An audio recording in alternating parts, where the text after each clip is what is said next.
Hello student, welcome back to your YouTube channel online study campus. আমি তন্ময় পাল, আর আজকে তোমাদের জন্য নিয়ে এসেছি মাধ্যমিক পর্ষদের টেস্ট পেপার যেটা দেওয়া হয়েছে প্রত্যেকটা স্কুল থেকে, তার ম্যাথামেটিক্স সলিউশনের দ্বিতীয় পর্ব নিয়ে।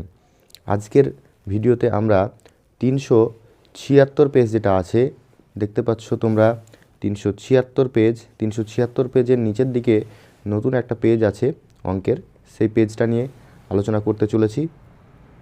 প্রত্যেকটা অঙ্ক এমসিকিউ, শূন্যস্থান পূরণ, সত্য মিথ্যা, প্রত্যেকটা অঙ্কই এবং ইভেন 2 মার্ক প্রত্যেকটা অঙ্ক আমরা একের পর এক সলভ করব।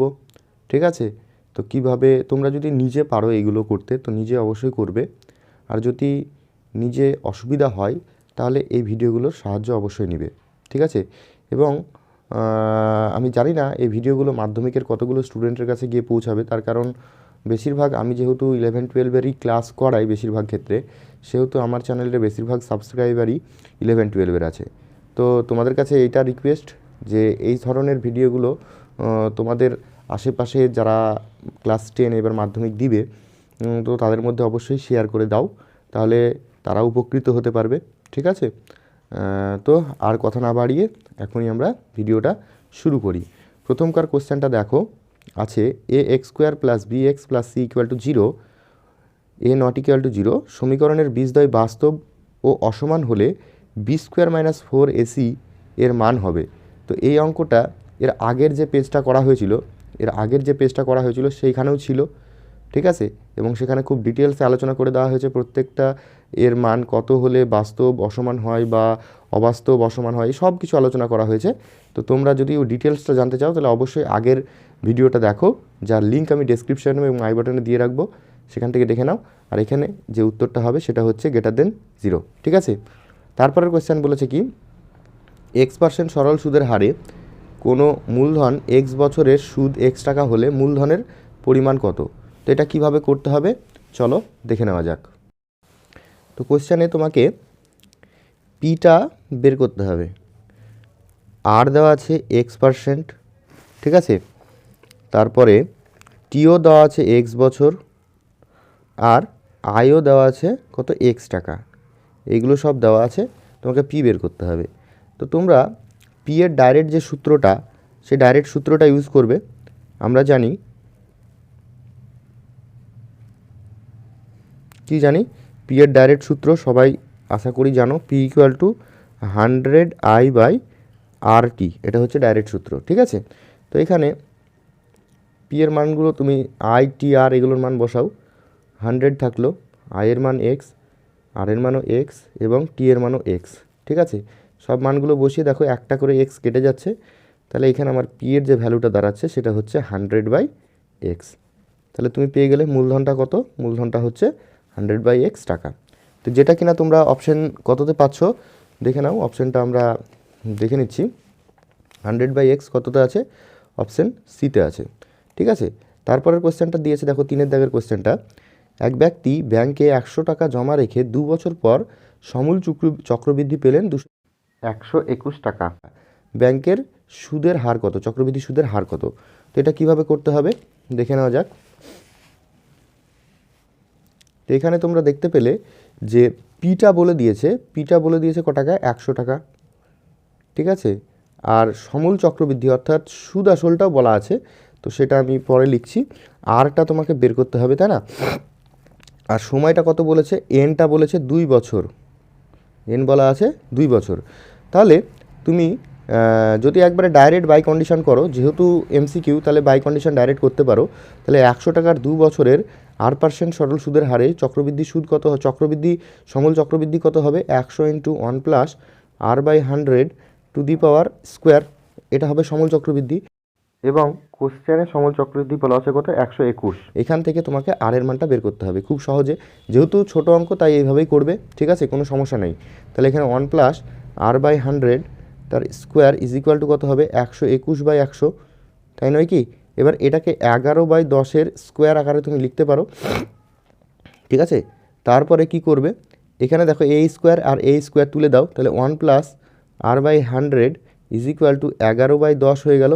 এবার একটাকে এই পাশে পাঠিয়ে দাও, বা r/100 is equal two 11/10 minus 1, ঠিক আছে। তারপরে কি হলো, r/100 থেকে গেল, এটা বিয়োগ করবে, 10 হবে লসাগু, এখানে 11 মাইনাস 10, ঠিক। তারপরে কি হলো, r/100 ইজ ইকুয়াল টু এটা বিয়োগ করে 1/10, তাহলে বা r ইকুয়াল টু কত হবে, এই 100টা উপরে পাঠিয়ে দাও, 100 বাই নিচে থাকলো 10, তাহলে কাটাকাটি করলে একটা একটা শূন্য কেটে গেল, তাহলে r এর মান কত হলো, r ইকুয়াল টু হলো 10, এটাই হয়ে গেল অ্যান্সার। তাহলে এক্ষেত্রে সুদের হারটা কত, চক্রবৃদ্ধি সুদের হার হচ্ছে 10%। সেটা কোন অপশানে পাবে সেটা তোমরা দেখো, অপশান এতে পেয়ে যাচ্ছ, ঠিক আছে। 3 দাগের কোশ্চেন হয়ে গেল। এবার 4 দাগের কোশ্চেনগুলো কি আছে, 4 দাগের কোশ্চেনটা দেখা যাক। 4 দাগের কোশ্চেনটা দেখো, বলেছে কি 2a equal to 3b equal to 4c হলে a:b:c এর মান কত হবে। তো এটা কিভাবে করতে হবে দেখে নেওয়া যাক। দেওয়া কি আছে, দেওয়া আছে যে 2a equal to 3b equal to 4c, এটা দেওয়া আছে। এটা সমান তুমি কে ধরে নাও, ধরতেই পারো প্রত্যেকটা সমান। তাহলে এটা যদি কে হয় তাহলে তুমি এবার কি লিখবে, 2a ইকুয়াল টু কে, আবার 3b ইকুয়াল টু কে, আবার 4c ইকুয়াল টু কে, সবগুলোই লিখতে পারো অতএব দিয়ে। তাহলে এখান থেকে তুমি এ বের করে নাও, এ ইকুয়াল টু কত হবে, k/2, এখান থেকে বি বের করে নাও, বি ইকুয়াল টু হবে k/3, আর এখান থেকে সি বের করে নাও, সি ইকুয়াল টু হচ্ছে k/4, তাই না। তাহলে এবার তুমি ABC পেয়ে গেছো, তাহলে ABC এর অনুপাত বের করতে পারবে। এখন a:b:c কত হবে, k/2 k/3 k/4, ঠিক আছে। এবার সব কেগুলো কেটে যাবে, সব কেগুলো কেটে গেলে 1/2 1/3 1/4 এটা দাঁড়ালো। এবার এটা যেহেতু ভগ্নাংশে এসছে তাই একে পূর্ণ সংখ্যায় কনভার্ট করতে হবে।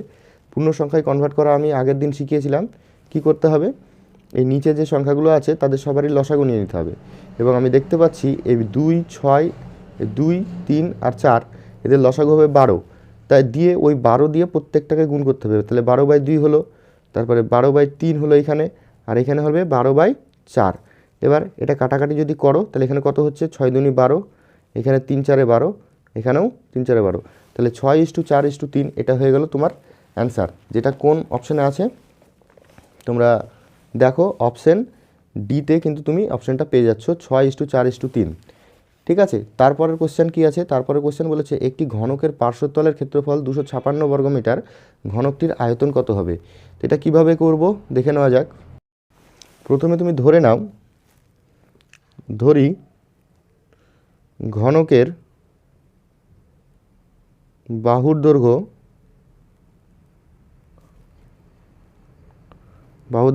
এ, এটা কোন এককে দেওয়া আছে, এটা দেখো মিটারে দেওয়া আছে, তাহলে এ মিটার ধরে নাও,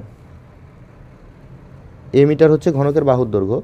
তাহলে ঘনকের বাহুর দৈর্ঘ্য এ মিটার, তাহলে ঘনকের এখানে কিন্তু তুমি কোশ্চেনটা ভালো করে খেয়াল করবে, পার্শ্বতলের ক্ষেত্রফল দিয়েছে। যদি সমগ্র তলের ক্ষেত্রফল দিত তাহলে তার ক্ষেত্রফল হতো 6a²। তাহলে এবার তোমাকে জানতে হবে যে ঘনকের পার্শ্বতল কটা আছে। পার্শ্বতল আছে 4টে, এক একটা তলের ক্ষেত্রফল হয় a², মোট 6টা তল, তাই 6a² হচ্ছে সমগ্র তলের ক্ষেত্রফল, ঠিক আছে। কিন্তু পার্শ্বতল কটা, পার্শ্বতল মানে সাইডে, চারি সাইডে যে তলগুলো সেটা, ঠিক আছে। আমি যদি ছবিটা এঁকে বোঝাই তাহলে ভালো বুঝতে পারবে। এটা হচ্ছে ঘনকের একটা তল, একটা সাইড। আমি টোটাল সব সাইডগুলো যদি আঁকি তাহলে ভালো বোঝা যাবে।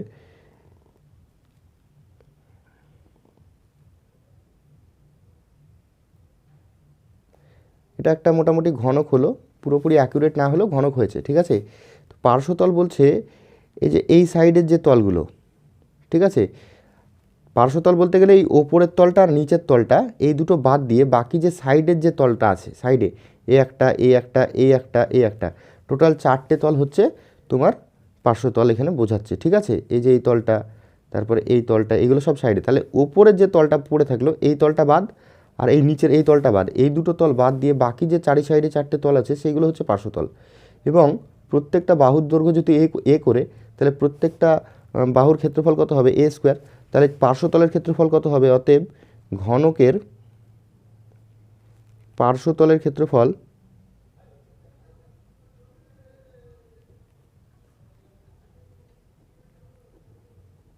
হবে 4a², তারপরে বর্গমিটার হবে, সেটা যেহেতু জায়গা নেই আমি লিখলাম না, তোমরা ওটা কারেকশন করে নিও, ঠিক আছে। এবং তোমাকে এইখানে কোশ্চেনে বলে দিয়েছে পার্শ্বতলের ক্ষেত্রফল হচ্ছে 256, ঠিক তো? তাহলে এইটা সমান 256 করবে, 4a² = 256, ঠিক আছে। এবার এখান থেকে তুমি খুব সহজেই কিন্তু এর মানটা বের করে নিতে পারবে। তাহলে 256/4 চলে এলো, এবং এটা কাটাকাটি করলে কত হবে? 64 হবে, ঠিক আছে। তাহলে a² মান কত হলো? a² মান হলো 64। তাহলে এখান থেকে তুমি এ বের করতে পারবে, এ কত? এ হবে 8। তাহলে ঘনকটার বাহুর দৈর্ঘ্য পেয়ে গেলে। এবার ঘনকের বাহুর দৈর্ঘ্য যদি পেয়ে যাও, তাহলে তুমি খুব সহজে ঘনকের আয়তনও বের করতে পারবে। অতএব ঘনকের আয়তন কত হবে? ফর্মুলা হচ্ছে a³, তাই না? a³, তাহলে a³ মানে 8-এর কিউব। 8-এর কিউব করলে কত হবে? 28 64, তাকে আবার 8 দিয়ে গুণ করলে হবে 512, ঠিক আছে। 512 ঘন মিটার, এটা হয়ে গেল তোমার অ্যান্সার, ঠিক আছে। তাহলে তোমরা আশা করছি অঙ্কটা কীভাবে হলেও বুঝতে পারলে। এই অঙ্কটায় যদি পার্শ্বতল না বলে সমগ্র তল বলতো, তাহলে সেক্ষেত্রে কিন্তু এখানে তোমাকে 6a² নিতে হতো, এটা যেন খেয়াল থাকে, ঠিক আছে। এটাই ছিল অঙ্ক, এবং এই অঙ্কটা তোমাদের টেক্সট বইয়েরই অঙ্ক। সুতরাং আশা করছি তোমরা অলরেডি করেছো অঙ্কগুলো। তারপরের কোশ্চেনটাই চলে আসা যাক, কী আছে দেখা যাক। আচ্ছা, এটা কত নম্বর অপশানে আছে সেটাও দেখিয়ে দিই। এটা দেখো তোমরা কত পাবে? অপশন ডিতে পেয়ে যাচ্ছ, এই যেটা, তাই তো। তারপরের কোশ্চেন কি আছে? তারপরের কোশ্চেন আছে, বলেছে যে 6-এর দাগের ও কেন্দ্রীয় বৃত্তের এবি ও সিডি দুটো সমান মাপের জ্যা, ও বিন্দু থেকে এবি জ্যায়ের দৈর্ঘ্য 4 সেমি হলে সিডি জ্যায়ের দৈর্ঘ্য কত হবে? তো এটা তো আমাদের সকলের জানাই আছে, এটা কোনো অঙ্ক করার কিছু দরকার নাই। আমরা যদি একটা বৃত্ত নিই, সেই বৃত্তের কেন্দ্র থেকে যদি সমান দুটি জ্যা যাদের দৈর্ঘ্য সমান, এইটা আর এটা পরস্পর দুটো জ্যা, একটা এ বি আর একটা সিডি, দুটো জ্যা বলেছে যাদের দৈর্ঘ্য পরস্পর সমান। তো আমরা একটা উপপাদ্য প্রমাণই করেছে যে বৃত্তের কেন্দ্র থেকে সমদূরবর্তী জ্যাগুলো পরস্পর দৈর্ঘ্য সমান হয়, তাই না? তাহলে এখান থেকে এইটুকু যদি 4 সেমি হয়, তাহলে এটা অবশ্যই 4 সেমি হবে, তাই নয় কি? এটা আমরা জানি যে সমান জ্যা বৃত্তের কেন্দ্র থেকে সমদূরবর্তী, এটা আমরা উপপাদ্যতে কি উপপাদ্যের প্রয়োগে যাই হোক কিছু একটাতে পড়েছি, আমার ঠিক মনে পড়ছে না, মনে হয় খুব সম্ভবত উপপাদ্যের প্রয়োগেই করা হয়েছে, ঠিক আছে। তো এখানে অ্যান্সার কী হবে? অ্যান্সার হবে 4 সেমি। এবি দেখো বলেছে ও কেন্দ্র থেকে এবি জ্যায়ের দৈর্ঘ্য 4 সেমি, ও কেন্দ্র থেকে সিডি জ্যায়ের দৈর্ঘ্য 4 সেমি হবে, যেহেতু এবি আর সিডি পরস্পর সমান সেই জন্য, ঠিক আছে। তারপরের কোশ্চেন কি আছে? তারপরের কোশ্চেন বলেছে দেখো শূন্যস্থান পূরণে √3 -5 এর অনুবন্ধীকরণী কত হবে? এই ক্ষেত্রে তোমরা, এটা খুব ভালো কোশ্চেন এবং পরীক্ষায় আসার মতন কোশ্চেন। এই ক্ষেত্রে তোমরা মনে রাখবা অনুবন্ধীকরণী যখন বের করবে, তখন যেটা অমূলদ পার্ট আছে, অমূলদ পার্ট যেটা আছে সেটার সাইনটাকে চেঞ্জ করে দিবে, ঠিক আছে, সেটা সাইনটাকে চেঞ্জ করে দিবে। অনুবন্ধীকরণী কাকে বলে সেটা আমি একটু বুঝিয়ে দিই, তাহলে বুঝতে পারবে। তাহলে এখানে যদি এই পার্টটা অমূলদ, তাই না, √3, তো √3 সাইন যদি চেঞ্জ করি, তাহলে প্লাস ছিল এখানে মাইনাস হয়ে যাবে, -√3 আর -5, এটা হলো এর অনুবন্ধীকরণী। এবার কেন অনুবন্ধীকরণী? তার কারণ হচ্ছে এই দুটোকে তুমি যদি যোগ করো এবং যদি গুণ করো, উভয় ক্ষেত্রেই তুমি একটা মূলদ সংখ্যা পাবে, ঠিক আছে, উভয় ক্ষেত্রেই তুমি একটা মূলদ সংখ্যা পাবে, এবং সেটাই হচ্ছে অনুবন্ধীকরণের ডেফিনেশান, ঠিক আছে। এই দুটোকে যোগ যদি করো তাও মূলদ সংখ্যা পাবে, এই দুটোকে যদি গুণ করো তবুও মূলদ সংখ্যা পাবে, এটাই হচ্ছে অনুবন্ধীকরণের ডেফিনেশান। সুতরাং তোমরা যদি অত ডেফিনেশনের মধ্যে না যেতে চাও, তাহলে সবসময় মনে রাখবে অনুবন্ধীকরণী বের করার সময় যেটা অমূলদ পার্ট আছে, সেই অমূলদ পার্টটাকে তুমি তার যে সাইন আছে, যদি প্লাস থাকে তাহলে মাইনাস করে দেবে, আর যদি মাইনাস থাকে তাহলে প্লাস করে দেবে, আর রেস্ট পার্টটা যেটা পড়ে থাকলো তার যেরকম ছিল সেরকমই রেখে দেবে, তাহলেই হয়ে গেল, ঠিক আছে। অত সংজ্ঞা টঙ্গার ভিতর গিয়ে লাভ নাই, তোমরা এটা করবে তাহলেই হবে। তারপরে 2 নম্বর কোশ্চেনটা বলেছে একটি বৃত্তস্থ সামান্তরিক একটি ড্যাশ, তাহলে এটা কি হবে? আমরা সবাই জানি এটা উপপাদ্যের প্রয়োগেই তোমরা পড়েছো, এটা হয় আয়তক্ষেত্র, তাই না?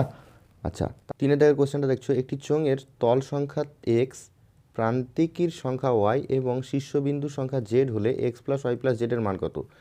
তো এখানে মনে রাখবে একটি চোঙের তল হয় 3টি, 2টি সমতল আর একটা বক্রতল, আর প্রান্তিকী মানে হচ্ছে টার্মিনাল। আমি যদি একটা চোঙ আঁকি তাহলে বুঝতে পারবে,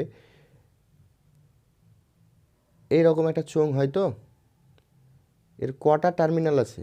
এ একটা টার্মিনাল আর এই একটা টার্মিনাল, দুটো প্রান্ত, তাই না? তার জন্য দুটো যে ওয়াইয়ের মান হবে কত, ওয়াইয়ের মান হবে 2, আর এখানে কোনো শীর্ষবিন্দু বলে কিছু হয় না, ঠিক আছে। জেড শীর্ষবিন্দু সংখ্যা জেড, জেড ইকুয়াল টু 0, তাহলে আমি এখানে লিখতে পারি এক্সের জায়গায় 3, ওয়াইয়ের জায়গায় 2 আর জেডের জায়গায় 0, তাহলে মোট কত হচ্ছে, মোট হচ্ছে আমার 5। তো এই হলো এটার অ্যান্সার। তারপরে কি বলেছে দেখো, বলেছে B/A ইকুয়াল টু C/D হলে বিকে এ ও সি এর ড্যাশ বলা চলে। তো এটা কিভাবে করতে হবে দেখে নেওয়া যাক। কি দেওয়া আছে, দেওয়া আছে B/A is equal two C/B, এটা দেওয়া আছে, ঠিক আছে। তাহলে বলেছে বিকে এ ও সি এর কী বলা চলে, তা আমি আগে বিটা বের করে নিই। B/A ইজ ইকুয়াল টু কি লেখা যায়, C/B, তাই না। তাহলে যদি আমি বি গুণ করি তাহলে এখানে B² ইকুয়াল টু AC, তাহলে B ইকুয়াল টু কী হচ্ছে √AC। তো এটা কখন হয়, এটা একমাত্র তখনই হয় যখন B A এবং C এর মধ্য সমানুপাতি যদি হয়, তবেই এটা সম্ভব। অ্যাজ ফর এক্সাম্পল আমি যদি দেখিয়ে দিই, এটা মধ্য সমানুপাতির ক্ষেত্রে A/B/C এটা ক্রমিক সমানুপাতিক, তাহলে এই দুটোর অনুপাত A/B ইকুয়াল টু B/C এরকম করা যায়, তখন B² ইকুয়াল টু AC হয় না, তাহলে B ইকুয়াল টু √AC এটা বলতে পারি। তার মানে যেহেতু আমাকে এইখান থেকেও আমার B ইকুয়াল টু √AC এসছে, তাই বলতে পারি আমরা যে B হলো A ও C এর মধ্য সমানুপাতি, বলতে পারি, তাই কি না। তাহলে এখানে অ্যান্সারটা কী হবে, এখানে অ্যান্সারটা হবে বি হলো এ ও সি এর মধ্য সমানুপাতি, অর্থাৎ এইখানে যে শূন্যস্থানের যে জায়গাটা আছে সেইখানে কি বসবে, সেইখানে বসবে মধ্য সমানুপাতি।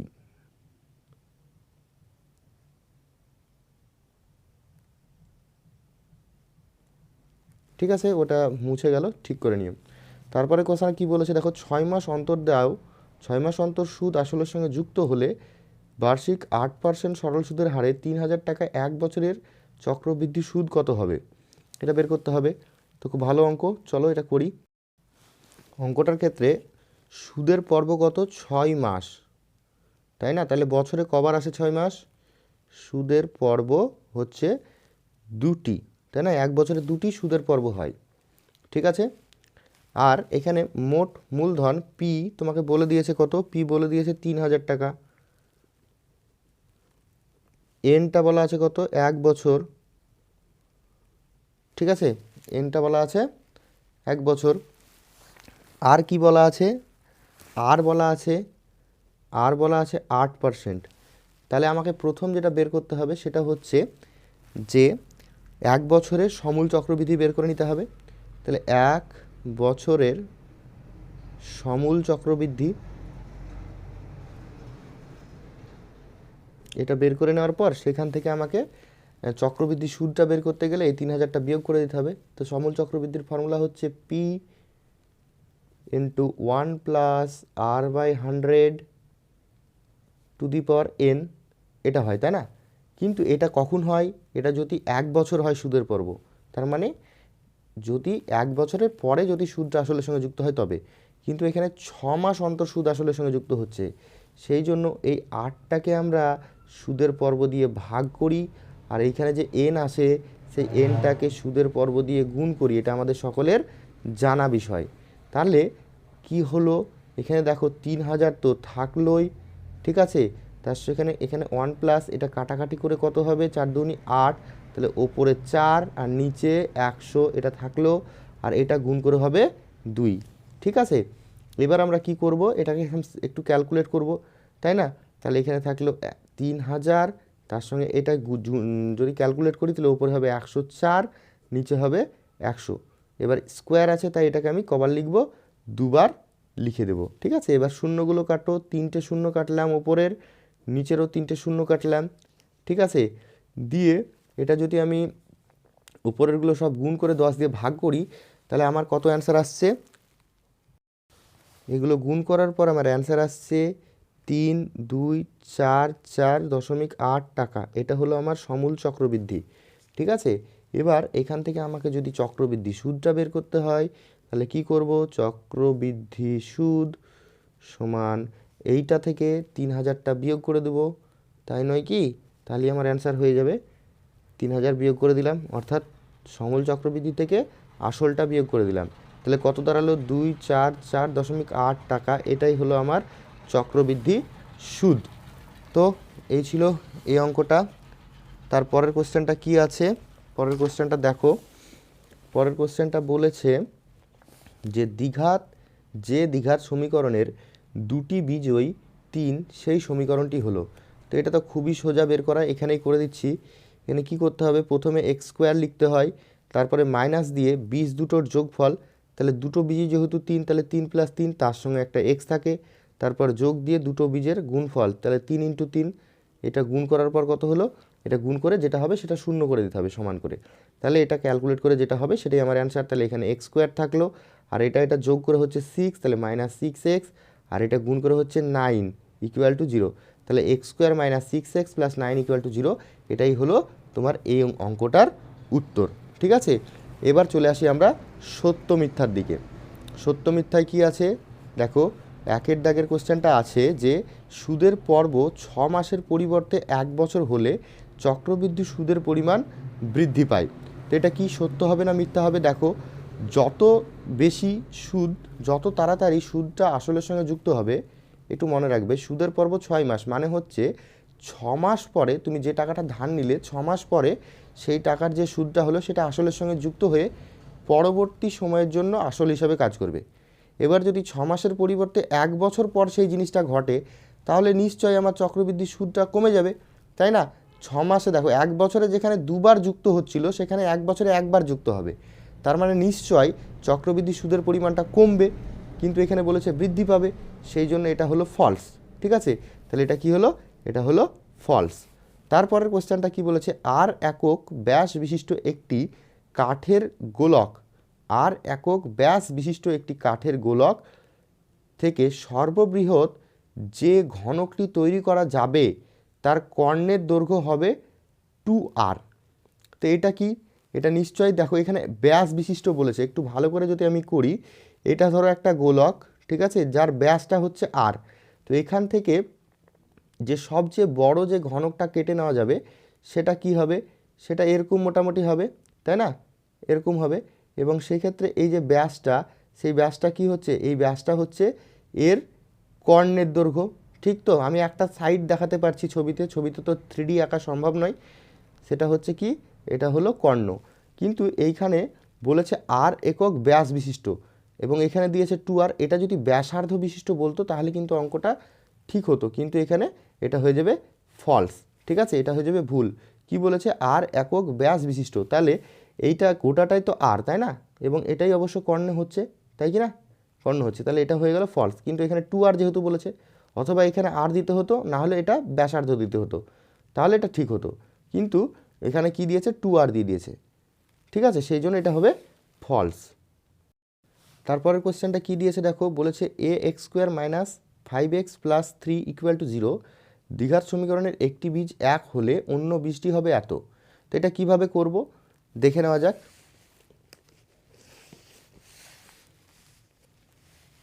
এখানে তোমাকে যে সমীকরণটা ছিল সেটা দেওয়া ছিল কত, সেটা দেওয়া ছিল ax² -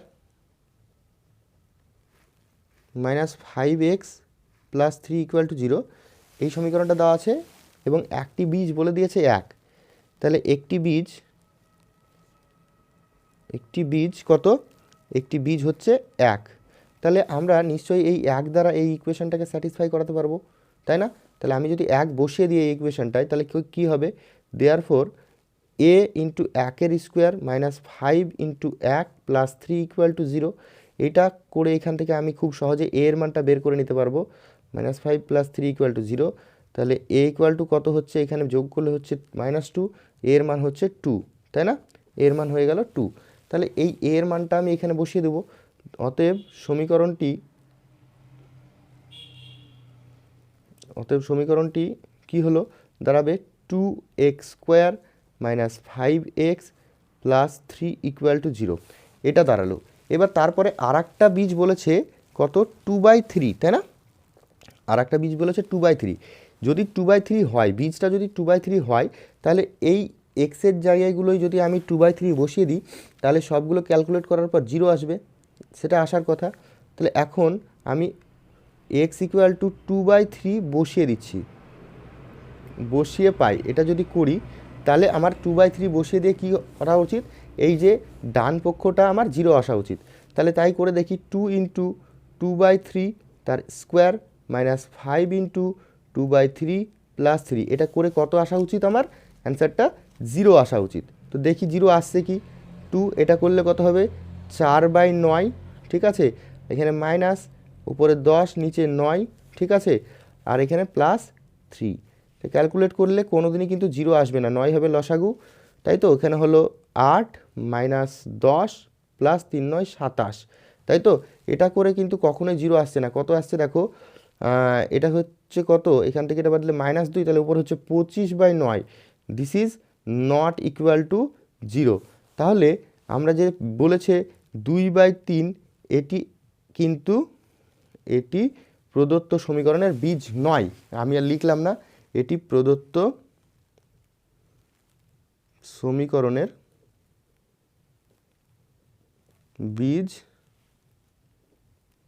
নয়, ঠিক আছে, হয়ে গেল। কেন বীজ হয় না, যদি এটা 0 হতো তবে গা বীজ হতো, ঠিক আছে। তো এই গেল মোটামুটি অঙ্ক, আশা করছি বোঝাতে পারলাম। দেখো আরেকবার বলে দিই অঙ্কটাই, এখানে এই সমীকরণটা দেওয়া ছিল এটা, ঠিক আছে, এই সমীকরণটা দেওয়া ছিল এবং এখানে বলে দিয়েছে এর একটা বীজ 1, তাহলে যেহেতু বীজ 1 বলেই দিয়েছে, তাহলে আমি এই 1টা এখানে বসিয়ে দিলে ইকুয়েশনটা অবশ্যই স্যাটিসফাই হবে। সেটা বসা দেওয়ার পর আমি এখান থেকে এর মান বের করে নিলাম, দিয়ে ওই এর মানটা ওই যে সমীকরণটা দেওয়া ছিল এই সমীকরণটা এখানে বসিয়ে দিলাম, তাহলে নতুন সমীকরণ গঠন হয়ে গেল। তারপরে আমাকে চেক করতে বলেছে যে 3-এর 2টা, 2-এর 3টা এই সমীকরণের বীজ হবে কি না। যদি বীজ হয়ে যায় তাহলে এই এক্সের জায়গাগুলোয় যদি এই মানটা বসিয়ে দিই আমি, তাহলে এই ডান পক্ষটা সমান বাম পক্ষ হওয়া উচিত, বাম পক্ষ সমান ডান পক্ষ হওয়া উচিত। এবার ডান পক্ষে কত আছে, 0 আছে, সেই জন্য আমি করলাম কি, এই 2/3টা এখানে বসিয়ে দিলাম এক্সের জায়গায়। বসিয়ে দেওয়ার পর যেহেতু ডান পক্ষে 0 আছে, তাহলে বসিয়ে দেওয়ার পর এই ভ্যালুটা 0 আসা উচিত, কিন্তু আমার 0 আসেনি। তাহলে আমি কি বলতে পারি, এই 2-এর 3টা এই সমীকরণের বীজ নয়। তাহলে এখানে যেহেতু তোমাকে বলে দিয়েছে যে এটা একটা বীজ, দেখো এখানে বীজ বলে দিয়েছে, একটি বীজ 1 হলে অন্য বীজটি এত হবে, তাহলে এটা নিশ্চয়ই ফলস হবে, তাই নয় কি, অবশ্যই এটাও ফলস। তারপর কোশ্চেনটা কি বলেছে, এক্স এবং ওয়াই সরল ভেদে থাকলে এক্স ওয়াই ধ্রুবক হবে, এটাও ফলস। আমরা কি জানি, এক্স সমানুপাতিক ওয়াই যদি হয়, এখান থেকে এক্স ইকুয়াল টু লিখা হয় কে ওয়াই, তাহলে কি হবে, এক্স এই ওয়াইটাকে নিচে চলে এলে X by Y equal to K হচ্ছে, অর্থাৎ এদের যে অনুপাত, যদি এক্স আর ওয়াই যদি সরল ভেদে থাকে, তাহলে এক্স ও ওয়াই এর অনুপাতটা ধ্রুবক হয়, তাদের গুণফলটা নয়। এটা কখন হতো, এটা তখনই হতো যখন এরা ব্যস্ত ভেদে থাকতো, তখনই হতো, তাহলে এটাও ফলস, এটা লেখা আছে ফলস। তারপরে কোশ্চেনটা কি বলেছে, একই বৃত্তচাপের ওপর অবস্থিত বৃত্তস্থ কোণ 100 ডিগ্রি হলে কেন্দ্রস্থ কোণ হবে 50 ডিগ্রি। এটা কিন্তু উল্টো দিয়ে দিয়েছে, যদি বলতো কেন্দ্রস্থ কোণ 50 হলে বৃত্তস্থ হবে, কেন্দ্রস্থ কোণ 100 হলে বৃত্তস্থ হবে 50, তাহলে ঠিক হতো, কিন্তু এখানে বৃত্তস্থ কোণ বলে দিয়েছে 100, তাহলে কেন্দ্রস্থ কোণ কোনোদিনই 50 হবে না, কেন্দ্রস্থ কোণটা এর দ্বিগুণ হয়, বৃত্তস্থ কোণের দ্বিগুণ হয়, ঠিক আছে, কিন্তু এখানে অর্ধেক দিয়ে দিয়েছে, তাহলে এটাও ফলস, এটাও ফলস। তারপর বলেছে দুটি বৃত্ত পরস্পরকে যদি বহিঃস্পর্শ করে তবে সাধারণ স্পর্শকের সংখ্যা কয়টি হবে। কি বলেছে, দুটি বৃত্ত যদি পরস্পরকে বহিঃস্পর্শ করে তবে সরল সাধারণ স্পর্শকের সংখ্যা কয়টি হবে, এই 3টি বলেছে, কিন্তু এটাকে 3টি হবে। তো এই কোশ্চেনটা করার জন্য আমি ছবিটা আঁকছি, তোমরা দেখো, বোঝার চেষ্টা করো। বলেছে দুটো বৃত্ত পরস্পরকে বহিঃস্পর্শ যদি করে, এই একটা বৃত্ত আর এই আর একটা বৃত্ত পরস্পরকে বহিঃস্পর্শ যদি করে, তবে তাদের সরল সাধারণ স্পর্শক এই জিনিসটা কি সেটা কিন্তু প্রথমে জানতে হবে। আমি এই বরাবর একটা স্পর্শক যদি টানি তাহলে একটা সরল সাধারণ স্পর্শক হলো, আবার এই একটা সরল সাধারণ স্পর্শক হলো, এই দুটো তো সরল সাধারণ স্পর্শক, তারা দুটো হলো, দুটো সংখ্যা। এবার আমি এদের মাঝ বরাবর এইখান দিয়েও একটা স্পর্শক টানতে পারি, কিন্তু সেটা কি সরল সাধারণ স্পর্শক হলো, এইটা কিন্তু তির্যক সাধারণ স্পর্শক, এইটা মাথায় রাখতে হবে, তির্যক সাধারণ স্পর্শক। আর এই দুটো, এই যে এইটা আর এইটা, এই দুটো হচ্ছে সরল সাধারণ স্পর্শক। ঠিক আছে, তাহলে এই ক্ষেত্রে তোমাকে বলেছে তিনটেই সরল সাধারণ স্পর্শক হবে। ঠিক আছে, কিন্তু তা তো নয়, এক্ষেত্রে এইটা আর এইটা সরল সাধারণ, কিন্তু এইটা তির্যক। এবার তার আগে তোমাকে এটাও বলে রাখি, সরল সাধারণ স্পর্শক কোনগুলোকে বলে আর তির্যক সাধারণ স্পর্শক কোনগুলোকে বলে। সাধারণ মানে কি? সাধারণ মানে দুটো বৃত্তেরই স্পর্শক যদি হয় তবে সেটাকে সাধারণ স্পর্শক বলে। আর সরল কখন হবে? যদি এই স্পর্শকটার একই দিকেই দুটো বৃত্ত থাকে। দেখো এই যে স্পর্শক, এটা দুটোরই স্পর্শক, এটাকেও স্পর্শ করেছে এটাকেও স্পর্শ করেছে, এবং বৃত্ত দুটো একই পাশে আছে, বৃত্ত দুটো এই স্পর্শকটার একই পাশে আছে। সিমিলারলি এই ক্ষেত্রেও তাই। দেখো এইটা হচ্ছে আর একটা স্পর্শক যেটা দুটো বৃত্তকেই টাচ করেছে, তাই নয় কি? তাহলে এটা হচ্ছে দুটো সাধারণ স্পর্শক, এবং এই ক্ষেত্রেও বৃত্ত দুটো একই সাইডে আছে। ঠিক আছে, তবে তারা সাধারণ স্পর্শক হয়। কিন্তু এই স্পর্শকটার ক্ষেত্রে দেখো একটা বৃত্ত আছে এই দিকে আর একটা বৃত্ত আছে এই দিকে, ঠিক নয় কি? তার জন্য এই স্পর্শকটা হবে তির্যক সাধারণ স্পর্শক। তাহলে এখানে কোশ্চেনটাই তোমাকে কি বললো একটু ভালো করে খেয়াল করে দেখো তো। এখানে কি হলো? এখানে পেলাম আমি দুটো সরল সাধারণ, একটা তির্যক। ঠিক আছে, কিন্তু এইখানে তোমাকে কোশ্চেনটাই কি বলে দিয়েছে? কোশ্চেনটাই বলেছে দুটি বৃত্ত যদি পরস্পরকে বহিঃস্পর্শ করে তবে সরল সাধারণ স্পর্শকের সংখ্যা হবে 3টি, কিন্তু আমি দেখতে পেলাম সরল সাধারণের সংখ্যা হলো 2টি। তাহলে এটা কি হবে? এটা অবশ্যই মিথ্যা হবে। ঠিক আছে, তোমাদের বইয়ে হয়তো এই উত্তরটা ভুল করেছে। দেখো তো 6-এর উত্তরটা সত্য করেছে। ঠিক আছে, সত্য করেছে, কিন্তু এইটা যদি এমনি বলতো সাধারণ স্পর্শক যদি বলতো যে মোট কটি সাধারণ স্পর্শক আছে, সেই ক্ষেত্রে 3টে হতো। ঠিক আছে, এটা ভালো করে এইখানে এই যে সরল কথাটা লাগিয়ে দিয়েছে না, সেই জন্যই কিন্তু অ্যান্সারটা 2টো হবে। ঠিক আছে, কিন্তু যদি এই সরলটা না থাকতো তাহলে আবার 3টি ঠিক ছিল। ঠিক আছে, এটা যেন খেয়াল থাকে। ঠিক আছে, এক্ষেত্রে উত্তরটা তোমাদের ভুল করেছে, এটা ঠিক করে নিও। ঠিক আছে, এমনি যদি বলতো দুটি বৃত্ত পরস্পরকে বহিঃস্পর্শ করলে তাদের সাধারণ স্পর্শকের সংখ্যা কয়টি, সেক্ষেত্রে 3টে হতো, সেক্ষেত্রে 3টে হতো। কিন্তু যেহেতু সরল সাধারণ স্পর্শক কথাটা উল্লেখ করে দিয়েছে, আমি ছবিতে দেখিয়ে দিলাম যে সরল সাধারণ স্পর্শক হবে 2টি আর একটি হবে তির্যক সাধারণ স্পর্শক, এটা যেন খেয়াল থাকে। তাহলে এটা হলো মিথ্যে। ঠিক আছে, বাই মিস্টেক কোনো রকমভাবে তাদের উত্তরটা ভুল করেছে, তো তোমরা এটা কারেকশান করে নিও। ঠিক আছে, তারপরের কোশ্চেনগুলো দেখো। 4-এর দাগের কোশ্চেন বলেছে কত টাকা বার্ষিক 5% সরল সুদের হারে 2 বছরে 3,528 টাকা হবে। তাহলে এখানে কি বের করতে হবে? তোমাকে পিটা বের করতে হবে। তো কীভাবে করব দেখে নিই। তাহলে এই অঙ্কটা করার ক্ষেত্রে তুমি প্রথমে ধরে নাও যে মূলধনটা হচ্ছে x টাকা। ঠিক আছে, লেখো ধরি মূলধন সমান x টাকা, এটা ধরে নিলে দিয়ে ডাইরেক্ট শর্তানুসারে লাগিয়ে দিবে, ডাইরেক্ট বাই কন্ডিশন। তাহলে বাই কন্ডিশন কি হলো?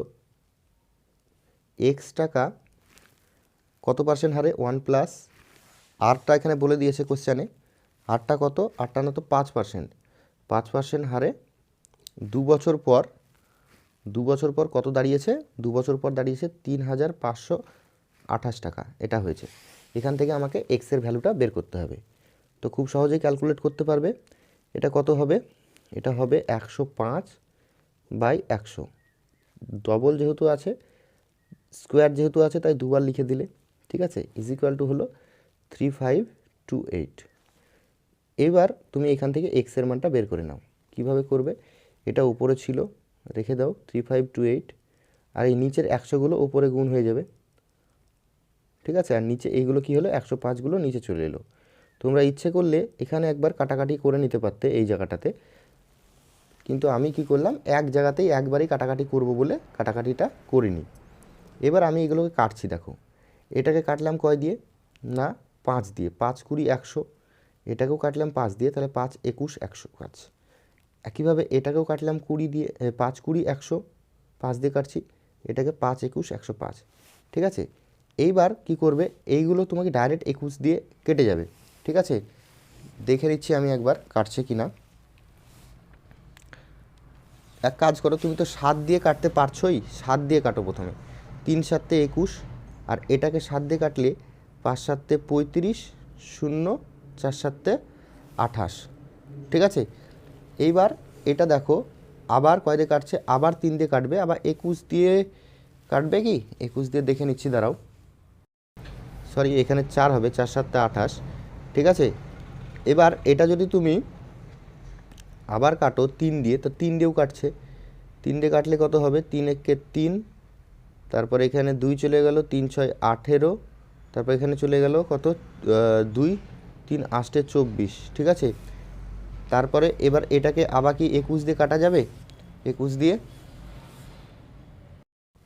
হ্যাঁ, তো এটাকে তুমি যদি 21 দিয়ে কাটো তাহলে ডাইরেক্ট কেটে যাবে, ডাইরেক্ট কেটে এটা হবে 8, শুধু 8 দাঁড়ালো। ঠিক আছে, তাহলে এখানে থাকলো 8, আর এখানে থাকলো কত, 20, আর একটা 20।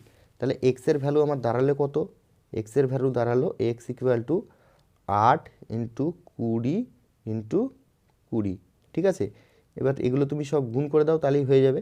এক্স ইকুয়াল টু 2 2 4, 4 8 32, তাই তো, তারপরে দুটো শূন্য। এই হলো তোমার এক্সের মান, অর্থাৎ মূলধনটা তুমি কত পেলে, 3200। অতএব লিখে দিবে নির্ণেয় মূলধন, নির্ণেয় মূলধন সমান 3200 টাকা। এই হয়ে গেল তোমার মোটামুটি অ্যান্সার। ঠিক আছে, তো এবার দেখা যাক পরবর্তী অঙ্কটা কি আছে। এবার আমরা পরের কোশ্চেনটায় চলে আসছি। বলেছে কোনো মূলধন 10 বছরে দ্বিগুণ হলে বার্ষিক সরল সুদের হার কত।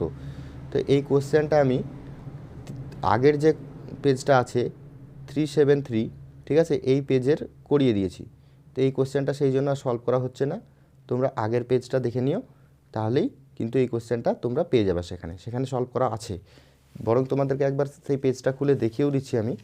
ঠিক আছে, একবারে এমসিকিউতে ছিল এই অঙ্কটা।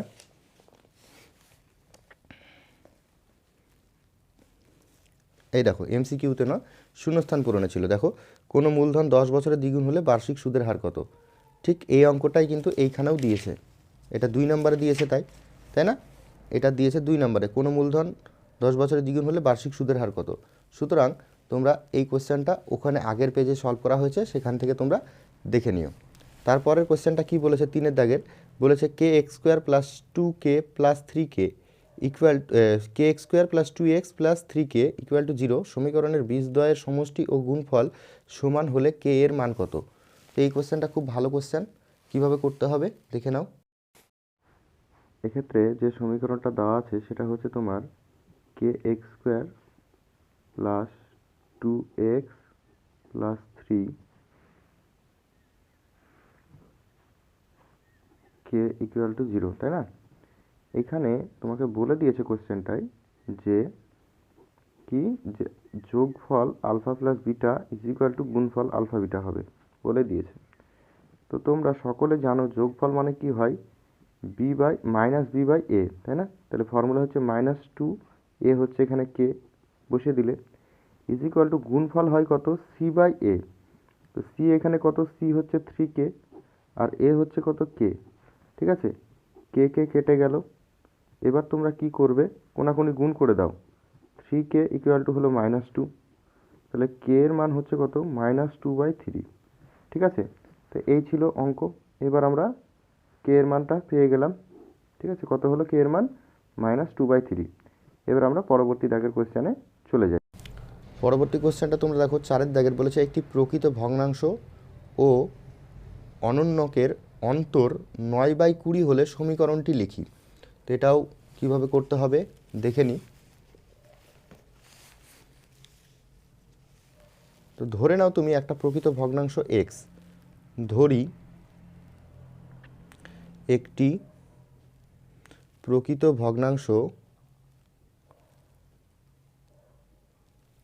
ভগ্নাংশ কত ধরলে এক্স, অতএব তার অনন্যক কত হবে,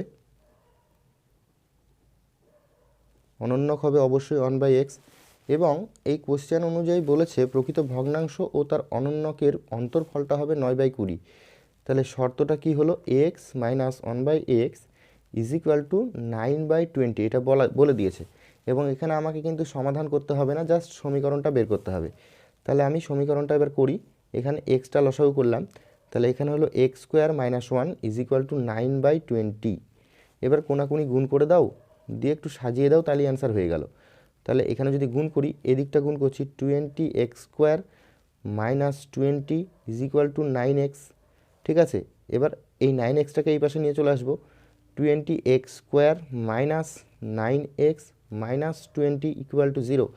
এটাই হয়ে গেল তোমার সমীকরণ। এখানে কিন্তু এই সমীকরণটাকে সমাধান করার কথা বলেনি, শুধুমাত্র সমীকরণটা গঠন করার কথা বলেছে।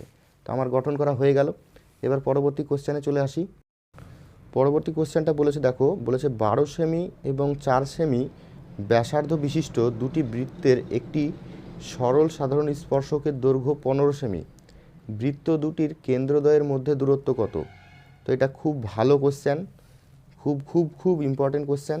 কিভাবে করতে হবে দেখে নাও।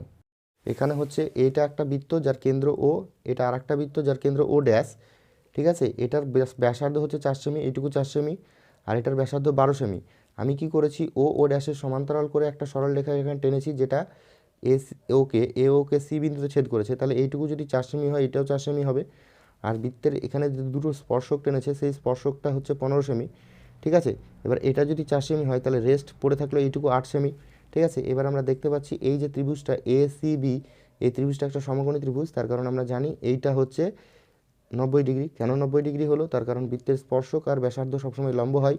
ঠিক আছে, এটা যদি 90 ডিগ্রি হয়, তাহলে এটা হবে অতিভুজ, আর অন্য দুটো একটা ভূমি একটা লম্ব। ঠিক আছে, সেই হিসাবে সমকোণী ত্রিভুজের পিথাগোরাসের উপপাদ্য কাজে লাগিয়ে আমি এখান থেকে বিসি এর ভ্যালুটা বের করলাম।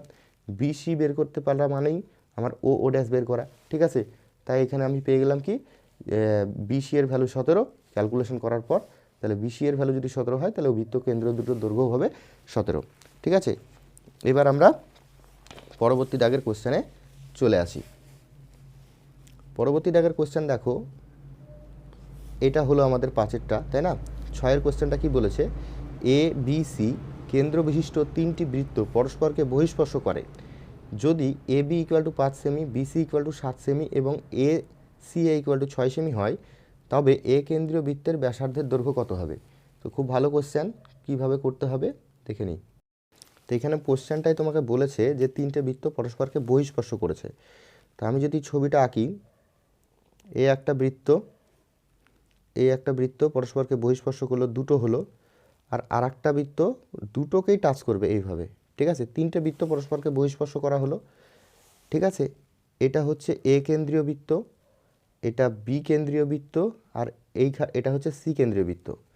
দিয়ে বলে দিয়েছে এ থেকে বি এর দৈর্ঘ্য, বি থেকে সি এর দৈর্ঘ্য, আর সি থেকে এ এর দৈর্ঘ্য আমাকে কোশ্চেনে বলে দিয়েছে। ঠিক আছে, এবার আমি করলাম কি, এইটাকে ধরলাম R1, এটার ব্যাসার্ধ R1, এইটার R2, তাহলে এটা R2 হলে এটাও R2, তাই না? আর এটা আর ধরছি R3, তাহলে এইটা যদি R3 হয়, তাহলে এইটুকুও R3, আর এটা কত? এটা হচ্ছে R1। এইবার আমরা কি দেখতে পাচ্ছি, আমাকে যেটা বলে দিয়েছে কোশ্চেনে, যে এ বি এর দৈর্ঘ্য হচ্ছে কত? 5 সেমি। তাহলে আমি বলতে পারি R1 প্লাস R2, বলতেই পারি যে R1 plus R2 is equal to 5। 1 number equation দাও। তারপরে বিসিটা কত বলেছে তোমার কোশ্চেনে? বিসিটার দৈর্ঘ্য দেখো বলেছে 7 সেমি, তাহলে এটা R2 আর এটা R3, তাহলে R2 plus R3 is equal two বলতে পারি কত না 7। ঠিক আছে, এটা হলো 2 নম্বর ইকুয়েশন। আর এটা R3 আর এটা R1, তাহলে R3 প্লাস R1 এটা বলতে পারি কত? কোশ্চেন অনুযায়ী দেওয়া আছে তোমার, এটা হচ্ছে 6 সেমি। ঠিক আছে, তাহলে এটা 3 নম্বর ইকুয়েশন হয়ে গেল। এবার এই তিনটে ইকুয়েশন বের করে আমাকে এ ব্যাসার্ধ, এ বৃত্তে মানে এ কেন্দ্রীয় বৃত্তের ব্যাসার্ধ বের করতে হবে, মানে R1টা বের করতে হবে। তো আমি এইটা সমাধান করব কি করে? প্রথমে এক কাজ করো, এই তিনটে ইকুয়েশনকে যোগ করে দাও। 1 যোগ 2 যোগ 3 করে পাই, লিখো। যদি তিনটে ইকুয়েশনকে যোগ করো তাহলে কত হচ্ছে দেখো, এখানে তুমি R1 পাচ্ছ একটা, এখানে একটা R1, দুটো R1, দুটো R2, দুটো R3, তাই না? তাহলে আমি কি করছি, 2 যোগ করার পর এরকম আসবে 2R1 plus R2 plus R3। ঠিক আছে, এবং এই সাইডটা যোগ করো, 5-এর সাথে 12, 12 6 18, ঠিক আছে, তাহলে 18 হলো। তারপরে 2টা যদি আমি ওই পাশে পাঠিয়ে দিই তাহলে R1 plus R2 plus R3 equal to হলো 9। এই 2 দিয়ে 18 কেটে দিয়ে হয়েছে কত, 9। এটাকে তুমি একটা ইকুয়েশন দিয়ে দাও, 4 নাম্বার ইকুয়েশন। এবার তোমাকে কি বের করতে হবে, তোমাকে বের করতে হবে R1। তাহলে R1টা কীভাবে বের করবে, এখান থেকে R2 প্লাস R3 যদি বিয়োগ করে দাও তাহলে পেয়ে যাবে। এবং সেটা কোথায় হচ্ছে, R2 প্লাস R3 হচ্ছে কত না 2 নাম্বার ইকুয়েশন। তাহলে এবার কি করব, 4 নাম্বার যে সমীকরণ, সেই 4 নাম্বার সমীকরণ থেকে 2 নাম্বার সমীকরণটাকে বিয়োগ করে দেবো। বিয়োগ যদি করি তাহলে আমি কত পেয়ে যাব না R1 পেয়ে যাব। তাহলে এখানে লিখি R1 plus R2 plus R3 minus, এটা একটা হলো মাইনাস, কি করব মাইনাস R2 প্লাস R3, এটা করছি। তাহলে এইখানে দেখো এইটার ভ্যালু কত হচ্ছে, 4 হচ্ছে 9, আর ওইখানে কত ছিল, এইখানে ছিল 7, ঠিক আছে। তাহলে -7 করে দিলাম, দিয়ে এইটা দেখো আমার এখান থেকে বেরিয়ে আসবে রেজাল্ট কত না R1, R2 R3 এগুলো কেটে যাবে, দিয়ে এইটা বিয়োগ করার পর কত হচ্ছে 2। তাহলে এ ব্যাসার্ধ, এ কেন্দ্রীয় বৃত্তের ব্যাসার্ধ কত হলো না 2। অতএব লিখে দাও এ কেন্দ্রীয় বৃত্তের ব্যাসার্ধ সমান 2 সেমি। এই হলো অঙ্ক। তো এবার পরের দাগের কোশ্চেনে চলে আসা যাক। তো পরের কোশ্চেন কি বলেছে, এটা x² - 5x + 1 = 0 সমীকরণের বীজদ্বয় আলফা ও বিটা হলে alpha by beta plus beta by alpha এর মান কত হবে। তো এটাও ভালো অঙ্ক, চলো দেখে নিই। তো এখানে যে সমীকরণটা দেওয়া ছিল সেটা হচ্ছে x² + 5x x² - 5x + 1 = 0, এই সমীকরণটা দেওয়া আছে। এর দুটো বীজ বলে দিয়েছে আলফা ও বিটা, ঠিক আছে। তো প্রথমে আমি কি করব, আলফা প্লাস বিটা বের করে নেব এবং আলফা বিটা বের করে নেব। এই দুটো ট্রাম আমি প্রথমত বের করে নেব এই সমীকরণ থেকে। তো এগুলো আমরা খুবই সহজেই জানি, কত হয় -b/a হয় আলফা প্লাস বিটা, তাহলে -5/1, তাহলে এটা হলো 5, ঠিক আছে। আর এটা কত হলো 1, এটা আমি বের করে নিতে পারলাম 1/1, ঠিক আছে। তাহলে আলফা প্লাস বিটা এবং আলফা বিটা আমার বেরিয়ে গেল, ঠিক আছে। এবার আমাকে যেটা প্রমাণ বের করতে দিয়েছে সেটা এখন লেখো। এখন বের করতে দিয়েছে কি, বের করতে দিয়েছে যে alpha by beta plus beta by alpha, এই ভ্যালুটা বের করতে দিয়েছে, তাই না। তো এটা কীভাবে করব, আমি প্রথমে এখানে লসাগু করে নিই। আলফা বিটা হবে লসাগু, তাহলে এখানে কত হবে আলফা স্কোয়ার আর এখানে হবে বিটা স্কোয়ার, ঠিক আছে। এবার এটার ফর্মুলা ফেলে দাও, তাহলেই হয়ে গেল। এটার ফর্মুলা কি, এটার ফর্মুলা হচ্ছে আলফা প্লাস বিটা তার স্কোয়ার -2 আলফা বিটা, ঠিক আছে। আর নিচে আলফা বিটা তো থাকলোই, আমরা সকলে এই সূত্র জানি, ছোটোবেলা থেকে পড়ে আসছি। এইবার এইটার মান বসাও, এটার মান হচ্ছে কত, আলফা প্লাস বিটার মান বেরিয়েছিল আমার 5, তাহলে এখানে হলো 5 তার স্কোয়ার -2 ইন্টু আলফা বিটার মান 1, ঠিক আছে, বসিয়ে দিলাম। আর নিচেও আলফা বিটার মান 1 বসিয়ে দিলাম, তাহলে এখানে কত হলো 25 - 2/1, তাহলে বিয়োগ করে হলো আমার কত 23, তাই না। অ্যান্সার হয়ে গেল 23, এই হয়ে গেল তোমার অ্যান্সার। তো এবার পরবর্তী দাগের কোশ্চেনে আসা যাক। পরের দাগের কোশ্চেনটা দেখো, বলেছে একটি গোলকের ব্যাসার্ধের দৈর্ঘ্য 50% বৃদ্ধি করলে বক্রতলের ক্ষেত্রফল শতকরা কত বৃদ্ধি পাবে। এটা খুব ভালো কোশ্চেন। তো এটা আমরা কিভাবে করব, প্রথমত একটা গোলক, সেই গোলকটার ব্যাসার্ধ ধরে নাও আর, তাহলে তার ক্ষেত্রফল কত হবে। আমি একবারে খুব ইজিলি করছি, হ্যাঁ ইজিলি করছি, সেটাকে আমি a1 দ্বারা ডিনোট করলাম। a1টা হবে 4πr², এটা হলো আমার প্রথম যে গোলকটা তার বক্রতলের ক্ষেত্রফল উইথ কত ব্যাসার্ধ আর। এবার a2টা কত হবে, a2 অর্থাৎ দ্বিতীয় যে গোলকটা যেক্ষেত্রে 50% বৃদ্ধি পেয়েছে সেটা কত হবে 4π, আর আরটা কত হয়েছে, আর তো আগে ছিল, তারপরে আর এর 50% বৃদ্ধি পেয়েছে, তাই না, আর ইন্টু 50/100, এটা হয়ে গেল আমার দ্বিতীয় গোলকটার ক্ষেত্রফল, ঠিক আছে। এবং এটাকে যদি ক্যালকুলেট করো, এখানে হচ্ছে 2, তাহলে এটা কত হবে 4π তো থাকলোই, এটা যোগ করে দেখবে হবে 3r/2, এটা আসবে তার স্কোয়ার, ঠিক আছে। দিয়ে এটা আমার দাঁড়াচ্ছে কত, দেখো 3/2 এটার স্কোয়ার করলে 9/4, এটা তো পেলাম, তার সঙ্গে থাকছে 4πr², এটা থাকলো, ঠিক আছে, তাহলে আমি A1ও পেয়ে গেছি, A2ও পেয়ে গেছি। তাহলে পরিবর্তনটা কত হলো, A2 মাইনাস A1, এটা যদি আমি করি তাহলে কত হচ্ছে দেখো, এখানে 4πr², এটা তো কমন আসবেই, এখানে থাকলো 9/4 আর ওখানে চলে আসবে কত, -1, এই যে এটা বিয়োগ করে দিলাম। এবং এটাকে যদি তুমি ক্যালকুলেট করো 4πr², এটা বিয়োগ করলে কত হচ্ছে, উপরে 5 নিচে 4, এতটা। ঠিক আছে, এবার শতকরা বৃদ্ধি যদি বের করি তাহলে অতএব শতকরা বৃদ্ধি সেটা কি হবে, যেটুকু বৃদ্ধি পেলো সেটাকে উপরে লিখতে হবে 4πr² ইন্টু 5/4, সেটাকে এবার প্রাথমিক যে ক্ষেত্রফল ছিল সেটা দিয়ে ভাগ করতে হবে এবং 100 দিয়ে গুণ করতে হবে, এটা আমাদের সকলের জানা আছে। এবার 4πr² কেটে গেল, ঠিক আছে, দিয়ে এবার আমার দাঁড়াচ্ছে কত, 5/4 ইন্টু 100, তাই না, এটা দিয়ে এটা কাটলে 4 25 হয় 100, ঠিক আছে, 5 25 125% আমার বৃদ্ধি পাচ্ছে। এখানে অবশ্যই সবগুলোতেই পার্সেন্টেজ হবে, ঠিক আছে। তো এই হয়ে গেল অ্যান্সার, 125% আমার বৃদ্ধি পেল। আমি অনেকটাই শর্টকাটে করলাম, তোমরা কি করতে পারো, এখানে ধরে নিতে পারো যে ধরি গোলকটির ব্যাসার্ধ আর, তাহলে গোলকটির ক্ষেত্রফল লিখলে, তারপরে গোলকটির ব্যাসার্ধ 50% বৃদ্ধি পেল, যে ব্যাসার্ধটা আগে বের করবা, তারপরে ক্ষেত্রফল বের করবা, বের করার পর এই যে পরিবর্তনটা করেছি সেই পরিবর্তন করার পর শতকরা পরিবর্তন করবে। তো আমি কি এখানে ওই যে ধরাধরির ব্যাপারগুলো করিনি, ঠিক আছে, বাদ বাকিগুলো সব ঠিক করেছি, ঠিক আছে, কোনো সমস্যা নেই, তোমরা এইভাবে করে দিলেও কিন্তু 2-এ 2 পেয়ে যাবে, ঠিক আছে। এবার আমরা পরের দাগের কোশ্চেনে চলো আগাই। দেখো 9-এর দাগের কোশ্চেনটা বলেছে একটি ঘনকের ভেতর সর্বাধিক 6√3 সেমি দৈর্ঘ্যের একটি দণ্ড রাখা যায়, ঘনকটির আয়তন কত। এবারে সোজা অঙ্ক। প্রথমত তুমি ধরে নাও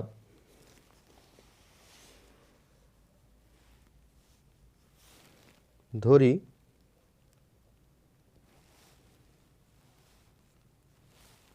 ঘনকের বাহুর দৈর্ঘ্য এ,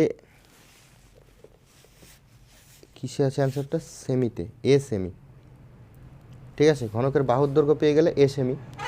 তাহলে সর্বাধিক এই যে ঘনকটা, এই ঘনকের সর্বাধিক যে দ্বন্দ্বটা রাখা যাবে তার দৈর্ঘ্য কত হবে, ঠিক আছে। তাহলে ঘনকের মধ্যে সর্বাধিক বা সর্বাপেক্ষা বৃহৎ যে দণ্ডটি রাখা যাবে তার দৈর্ঘ্য কত হবে বলো। সর্বাপেক্ষা বড় যে দণ্ডটি রাখা যাবে সেটা কোন বরাবর রাখতে হবে, অবশ্যই কর্ণ বরাবর রাখতে হবে, তাই না। তাহলে আমাকে এখানে কি বের করতে হবে, এই ঘনকটার কর্ণের দৈর্ঘ্যটাই বের করতে হবে, এবং কর্ণের দৈর্ঘ্য আমরা সবাই জানি √3 ইন্টু বাহুর দৈর্ঘ্য হয়, তাহলে √3a এত সেমি হলো আমার কর্ণের দৈর্ঘ্য। এবার এখানে তোমাকে কোশ্চেনে কর্ণের দৈর্ঘ্য বলে দিয়েছে, তাহলে বাই কন্ডিশন করে দাও, by condition √3a is equal to কত দেওয়া আছে, 6√3, তাই না। তাহলে এখান থেকে তুমি সহজেই a এর মানটা পেয়ে গেলে 6, √3 কেটে গেল বোথ সাইডে, এই √3 কেটে গেল। তাহলে বাহুর দৈর্ঘ্য যখন পেয়ে গেছো, আয়তন বের করাটা তো কোনো ব্যাপারই নাই, অতএব ঘনকটির আয়তন কত হবে, 6 কিউব, 6 কিউব করলে কত হয়, 216 ঘন সেমি, 216 ঘন সেমি। এই হয়ে গেল তোমার অ্যান্সার। এবার পরবর্তী দাগের কোশ্চেনে চলো। দেখো 10-এর দাগের কোশ্চেনটা বলেছে একটি লম্ববৃত্তাকার শঙ্কুর ভূমির পরিধি 88 সেমি এবং তির্যক উচ্চতা 2 ডেসিমি, ঠিক আছে, শঙ্কুটির বক্রতলের ক্ষেত্রফল নির্ণয় করো। এখানে একটা সেমিতে এবং একটা ডেসিমিটারে দেওয়া আছে, আর বক্রতলের ক্ষেত্রফল নির্ণয় করতে বলেছে। তো এটা কিভাবে করতে হবে দেখে নিই। তো অঙ্কটা করার সময় তুমি ধরে নাও, ধরি শঙ্কুর ভূমির ব্যাসার্ধ কত, আর সেমি, তাহলে অতএব ভূমির পরিধি কত হবে, ভূমির পরিধি হলো 2πr সেমি, ঠিক আছে, এখান থেকে তুমি সহজেই পাই আর এর ভ্যালুটা বের করে নিতে পারবে। দেখো ভূমির পরিধি তোমাকে একটা বলা ছিল 88, তাহলে 2πr ইজ ইকুয়াল টু 88। এখানে তুমি পায়ের মান বসাবে না, চালাকি করে শুধুমাত্র পাই আর এই ভ্যালুটা বের করে নাও। সেটা কত হবে? 44। এটাকে 2 দিয়ে কাটলে হচ্ছে 44, তাই না? এটা তুমি 1 নাম্বার দিয়ে রেখে দাও। ঠিক আছে, এবার তির্যক উচ্চতা বলা আছে, শঙ্কুর তির্যক উচ্চতা এল দিয়ে ডিনোট করি। সেটা কত না বলেছে? 2 ডেসিমি। তো 2 ডেসিমিটারকে আমি যদি সেন্টিমিটারে কনভার্ট করি তাহলে সেটা কত হবে? 20 সেন্টিমিটার হয়ে গেল। ঠিক আছে, বেশ। এবার আমাকে বলেছে পার্শ্বতলের বা বক্রতলের ক্ষেত্রফল। তাহলে অতএব শঙ্কুর বক্রতলের ক্ষেত্রফল